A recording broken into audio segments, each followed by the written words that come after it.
I mean, it's not that complex of an issue. Do calories not matter at all? No. Is it a very gross, blunt instrument to measure things? Yes. And that's the problem, is it's a blunt instrument. It is something that was developed more than 100 years ago, just to find some way to equate, like I always like to say, the poor people diet, which is eating a lot of vegetables and not being able to eat a lot of fat or animal products, which caused malnourishment, and we know still causes malnourishment today, in at the turn of the 20th century, from the 19th century to the 20th century. So it's a very blunt instrument. We really didn't know a lot at the time. And the problem is that's the only thing anybody knows, and that's the only thing anybody studied. So when the only tool you have is a hammer, to use this old school analogy, everything looks like a nail. And so that's what we use. And I would argue, based on, this idea of the calorie and looking at calories in, calories out over the past 100 years, all of that has been looked in the context of a diet that's mixed carbohydrate, fat, and protein. And I would say if you consistently stay in that mixed diet state, that you can say a lot of consistent things about calories in, calories out in that scenario. Where I think things change drastically is when you consider the human body as a thermodynamic engine, which it is. So that means changing fuel sources should cause some massive changes in how your body uses calories. Does that mean calories no longer matter? No. It means your old school equivalencies may no longer apply.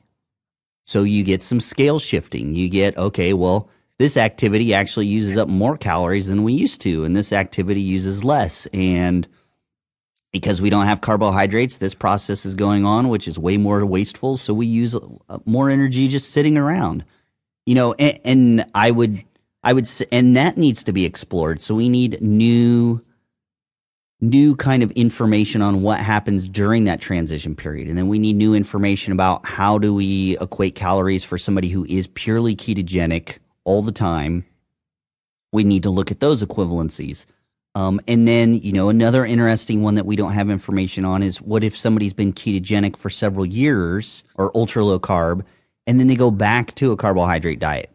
Well, what are the inefficiencies? I would bet almost anything we would see a metabolic advantage in that situation. And I think we see it on a short time scale in carb night. And we have some scientific evidence as well that your metabolism goes through the roof when you reintroduce carbohydrates. The problem is that window is much, much shorter than when you go from carbs to fat. So the whole calories in, and I know somebody in the Facebook group was basically implying that I say calories don't matter at all. And I don't know, where I've ever said calories don't matter at all. You need to put it in the context of the diet you're in.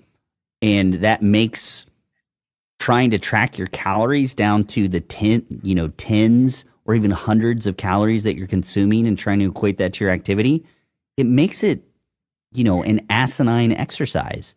It's just, it is an exercise in futility because those numbers are pointless. You could be off by plus or minus 200 in the calculation just because of the transition you're going through diet wise. The numbers are almost, I don't want to say meaningless, but you just can't do a lot with them, other than record your numbers for the sake of recording your numbers.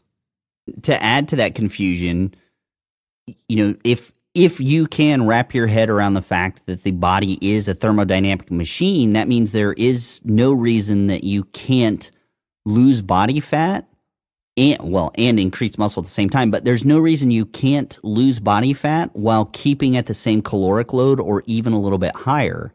And that, I think, confuses a lot of people. The idea is that we want to add some thermodynamic inefficiencies, and there are ways to do that. We've had so many people send us DEXA scans and their food logs from being on carb backloading and carb night, where they lose fat without altering their caloric load significantly. And some carb backloaders who exercise heavily actually pick up their calories about 10% of what they're used to.